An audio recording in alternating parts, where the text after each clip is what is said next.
Hey everyone, Roger here from Ask Our Experts YouTube channel. In today's video, we're continuing to set up to remove the cylinder head, which I already have off, but I'm working on editing those videos for you from start to finish. I have the cylinder head waiting to go on a nice warm day. We're gonna get that on and I'll continue producing these videos from start to finish. We're gonna be removing the oil feed line, and we're gonna be removing those crossover pipes that run under the intake that usually get damaged and melt when you have an engine overheat.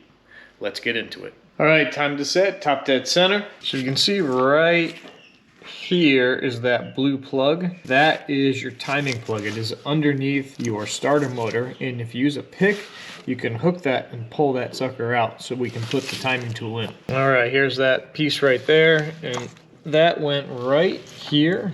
Here's the starter, and there's this cavity right here. That's where the timing tool will go. 22 millimeter on my central bolt so I can turn the engine over. And let me show you a couple other tips. I like to use a long zip tie so I can see when I'm approaching top dead center.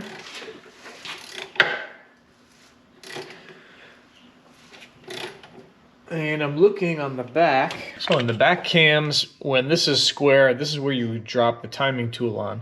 Now there's some words here, there's an RK and there's something else, and you can see I'm actually at TDC, but this is actually the wrong position because we have to be at top 10 center on the right stroke. That would be the wrong position. You have to keep going around. All right, so we're going to come back up and we're going to look for the A and the E on the cams.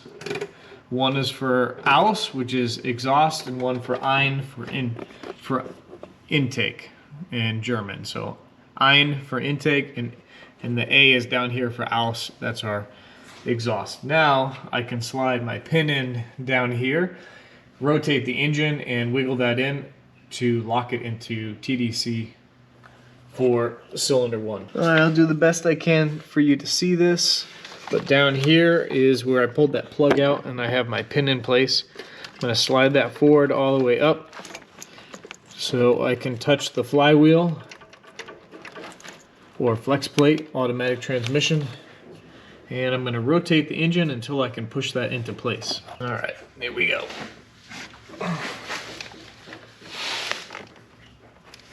There it is. Just heard that nice solid thud, and I'm locked at top dead center.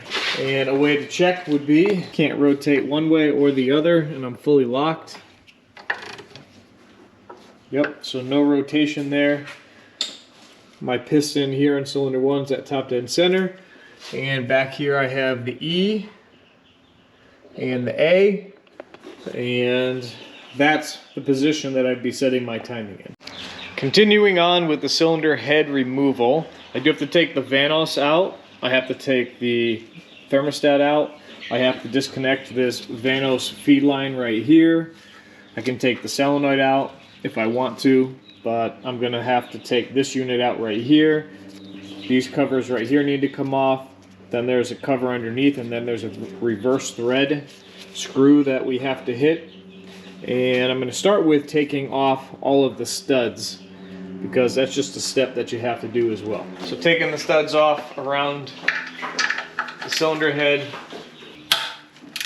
just a 10 millimeter, and they come right out.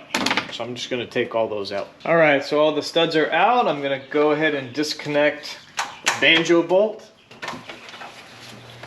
Remember, there's an O-ring on both sides of this banjo bolt. Pull that out and put that aside.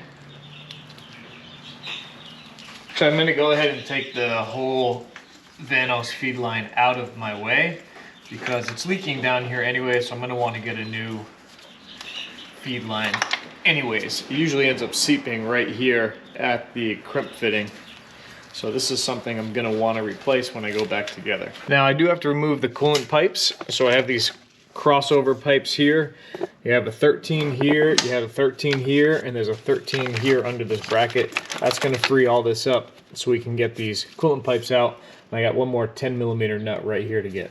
Now these hoses, you catch this hook with a pick and carefully raise it up to the unlatched position. just like that. You can see that's raised up right there, and then wiggle it free to separate the hose. So I just popped that hose off and look what came out. This weird glob of goo. This is the condensate that happens when the coolant overheats. It actually turns into a sediment. So this goes to the heater core, this hose right here. I'm gonna wanna flush the heater core really well, both directions, to get any of that crap out, because I don't want that to recontaminate the system. All right, let's pull this coolant pipe off here. And maybe get a screwdriver to help persuade this a bit. Here she comes. All right, whoa.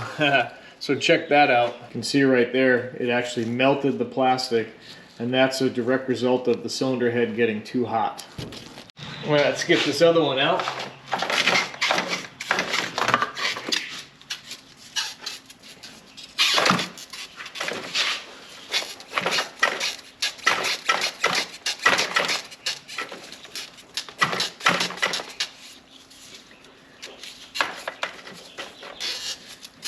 Sure, that gasket's probably melted in there too. All right, here she comes. Let's take a look. Yep, so that's deteriorated right there as well. And again, that's just from overheating. Both these pipes need to be replaced. As long as the block is good, it's going to be worth it. And this back here is the engine temperature sensor. Let's pop that out for now. It's going to have to come out anyways, and you actually can see it actually kind of got boiled and had some condensate on it also.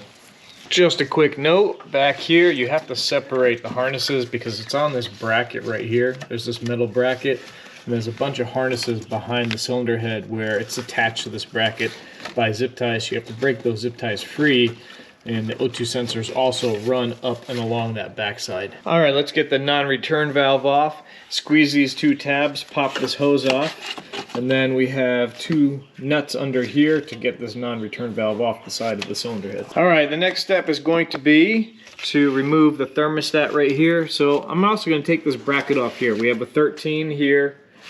Here's a 10. This bracket's going to come off, and unplug your thermostat just by pressing this connector here and pulling that connector off. That's just the map thermostat portion. And then we have a 10 and some more 10s underneath. I'm going to disconnect these hoses the same way I did those other ones. Just grab that and pull that and wiggle that off.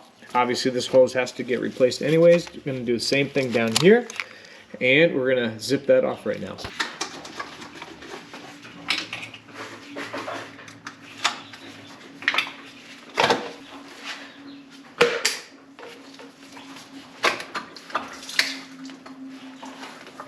Still cooling in that bottom hose.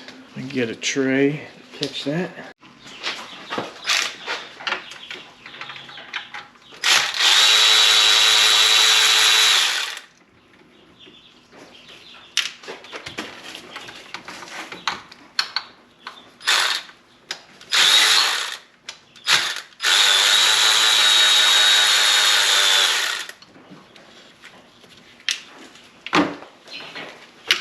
All right, I'm gonna loosen up this 11.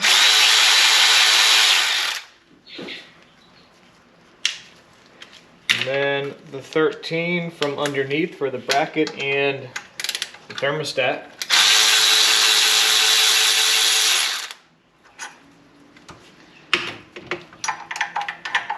And take this bracket off. Then I do have to take off this bolt here. This is a Vanos bolt right there. All right, thermostat's ready to come off.